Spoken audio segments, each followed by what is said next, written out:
Hello दोस्तों, last video में हमने सेक्शन 2 के बारे में इम्पोर्टेंट डेफिनेशंस की थी और 34 जुडिशल प्रोसीडिंग तक पढ़ लिया था। अब हम 35 से स्टार्ट करने जा रहे हैं। 35 कहता है state government may by notification declare any area to be metropolitan area for the purpose of CRPC whose population exceed 1 million. दोस्तों, अगर हम बात करें मेट्रोपॉलिटन एरियाज़ की, तो दो जगह मेट्रोपॉलिटन को एरिया में बताया गया है। एक 2K, सेक्शन 2K में मेट्रोपॉलिटन को ये कहा गया है कि metropolitan area means the area declare और deem to be declare under section 8 to be a metropolitan area. अब सेक्शन 8 क्या कहता है? सेक्शन 8 ये कहता है the state government may by notification declare any area to be a metropolitan area for the population exceed 1 million. That means किसी area को state government declare कर सकती है जिसकी पॉपुलेशन एक्सीड करती है 1 मिलियन से। 1 million is equal to 10 lakhs। तो who declare the area to be metropolitan? That is the state government. Now childrens court under juvenile justice act 2000 and panchayat अदालत्स are not criminal courts. देखिए 36 ये कहता है जो चिल्ड्रन कोर्ट्स हैं juvenile justice act के अंदर एंड पंचायत अदालत हैं आर नॉट क्रिमिनल कोर्ट्स। ठीक है। अब सेक्शंस, इसके लिए हमें सेक्शन 6 देखना पड़ेगा। सेक्शन 6 के अंदर क्लासेस ऑफ क्रिमिनल कोर्ट्स दे रखी हैं, जिसके अंदर कुछ क्लासेस दे रखी हैं जिसके अंदर ये कवर नहीं होती हैं। तो for the purpose of CRPC the children courts and panchayat अदालत are not criminal court. Now 37 court of session shall be establish by the state government. क्या कह रहा है यहाँ पे?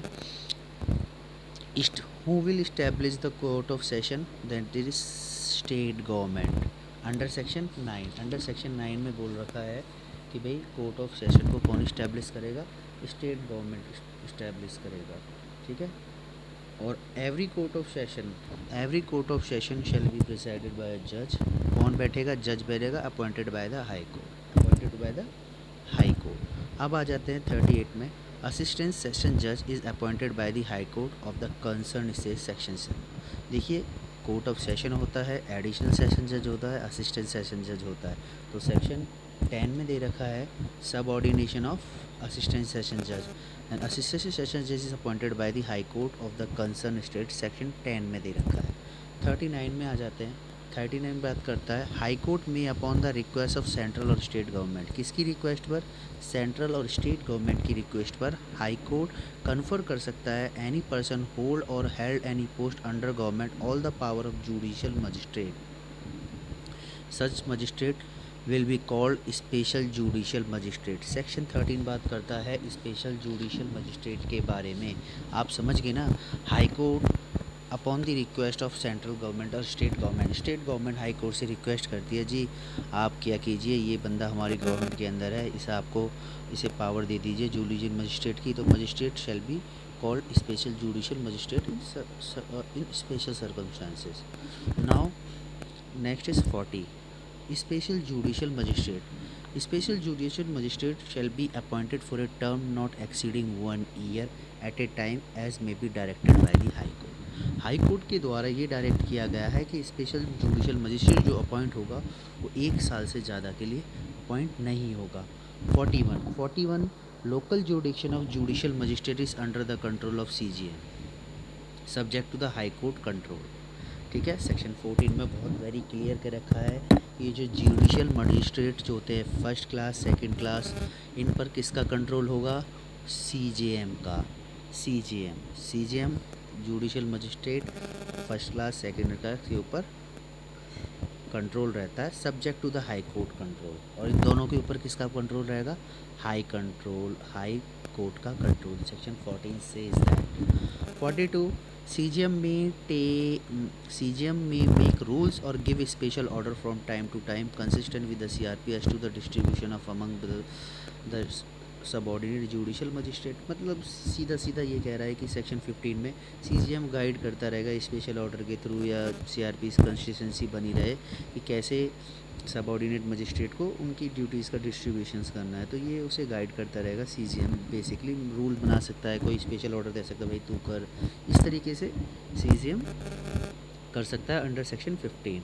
Now 43 number of courts of judicial magistrate in A district is decided by the state government. Now who will decide the number of court of judicial magistrate in A district. अब यहाँ बात कर रहे हैं कि number of courts of judicial magistrate in district is decided by the state government. कौन करेगा? State government. Section 16 में वेरी क्लियर दे रखा है, वेरी क्लियर, कि स्टेट गवर्नमेंट डिफाइन करेगा, वो सॉरी डिसाइड करेगा।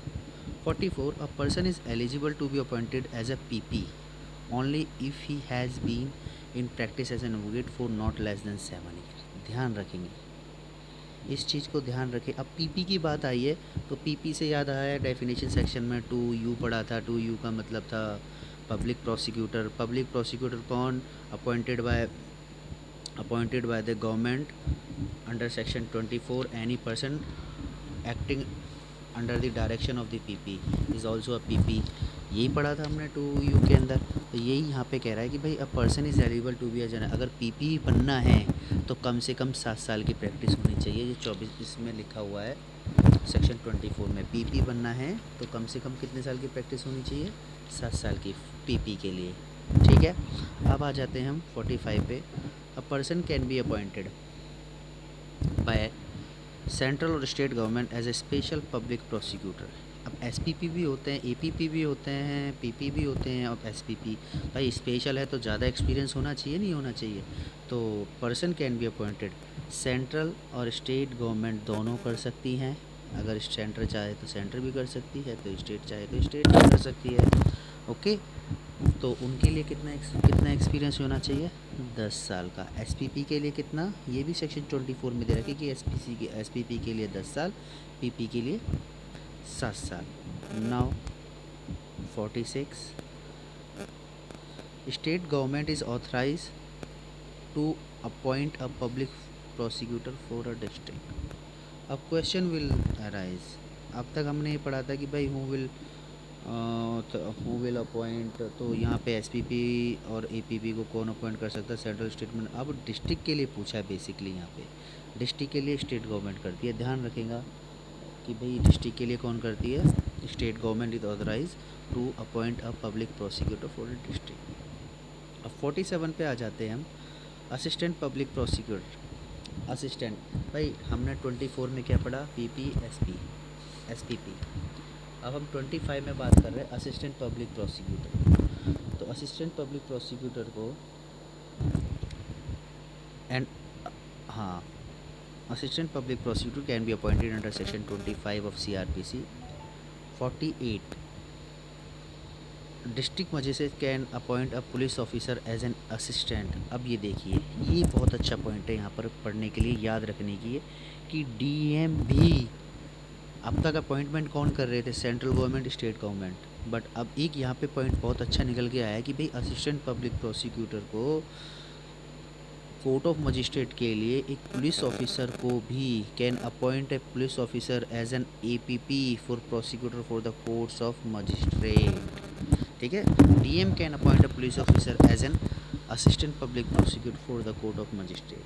Now it is 49 public prosecutor और असिस्टेंट पब्लिक प्रोसिक्यूटर रिप्रेजेंट करते हैं गवर्नमेंट को। अब आप ये बताइए कि भाई कोर्ट में केस चलता है, ये एपीपी, ये पीपीपी किसे रिप्रेजेंट करेंगे? ये गवर्नमेंट को रिप्रेजेंट करते हैं। स्टेट को या फिर सेंट्रल को, ये government basically. Government words include central और स्टेट दोनों यहाँ पे। अब 50 directorate of prosecution. Directorate of prosecution की बात करें तो ये 25A के अंदर है। 25A, तो directorate of prosecution appointed under section 25 of CRPC and shall function under the administrative control of home department of state. ये आपको बहुत अच्छी तरीके से ध्यान रखना है कि ये जो डायरेक्टरेट ऑफ प्रोसिक्यूशन है अपॉइंट की गई है 25A के अंदर, और इसका डायरेक्ट कंट्रोल किसके ऊपर, किसका है? Home department of state, home department of state. Okay, अब सेक्शन उसकी बात कर लें। 25A इंसर्ट कब हुआ था CRPC में? तो भाई ये जो इंसर्ट हुआ 2005 की अमेंडमेंट से। अब मैंने आपको बताया था 23/6 23/6/2006 ये डेफिनेशन है उसकी, क्या कहते हैं, ये बताया था ना मैंने आपको। ठीक है, अब 52 में आ जाते हैं। Any offence under IPC may be tried by the High Court or the Court of Session, any other court by which such offence is shown in schedule to be tried। Section 26, ये 26A की बात करता है। 26 में सीधा सीधा ये कहता है courts by which offences are triable. Section 26 की बात करें तो भाई ये पूछ रहा है कोर्ट्स के नाम बता दो कि जो ऑफेंसेस हैं IPC के अंदर या किसी अदर लॉ में वो ट्राई किए जा सकते हैं, may be try by the, तो हम बता देते हैं भाई courts by which offences are triable यहाँ पे। तो एनी ऑफेंस, जो कोई भी ऑफेंस होगा under IPC, number 1 high court decide कर सकता है, नंबर 2 कोर्ट ऑफ सेशन कर सकता है, number 3 any other court by which such offence is shown in the schedule to be triable. Section 26A ये कहता है। ओके, अब आ जाते हैं 53 पे। 53 क्या कहता है, any offence under any other law shall when a court is mentioned in such law be tried by such court and no court is so mentioned may be tried by the high court or any other court by which offence is triable under first schedule। 26B क्या कह रहा है, देखो ये कह रहा है कि भाई ऐसा कोई अपराध किसी कानून में जहाँ मेंशन है कि भाई इस अपराध के लिए ये कोर्ट इसे ऑफेंस को ट्राई करेगी, जहाँ मेंशन है, where the court is mention तो वो कोर्ट करेगी, और जहाँ मान लो भैया कोई कोर्ट मेंशन ही नहीं है then it may be tried by the high court और any other court by which offence is triable under first schedule. ये 26B कहता है। आप समझ गए ना, आप ये समझ गए लिए जी भैया कोई ऑफेंस है, कोई ऑफेंस है उसका ट्रायल होना है, अब ये नहीं पता है, ये हमको पता नहीं है कि किस कोर्ट में जाएगा। मान लीजिए कोर्ट इज़ मेंशन है तो उस कोर्ट द्वारा क्या, अगर जहाँ कोर्ट मेंशन नहीं है तो उसे हाई कोर्ट ट्राई करेगा या एनी अदर कोर्ट ट्राई करेगी bye which offence is triable under first schedule. First schedule में लिखा होगा कि भाई ये ऑफेंस ट्रायल करेगी, मजिस्ट्रेट करेगा, कोर्ट ऑफ सेशन करेगा। फर्स्ट शेड्यूल में जाइए, वहाँ पे सब लिखा हुआ है कौन से ऑफेंस को कौन सी कोर्ट ट्रायल करेगी। अब आ जाते हैं हम 54 पर। Any offence not punishable with death, imprisonment for life committed by any person under the age of 16 when brought before the court may be tried by the CJM or any court specially empowered under the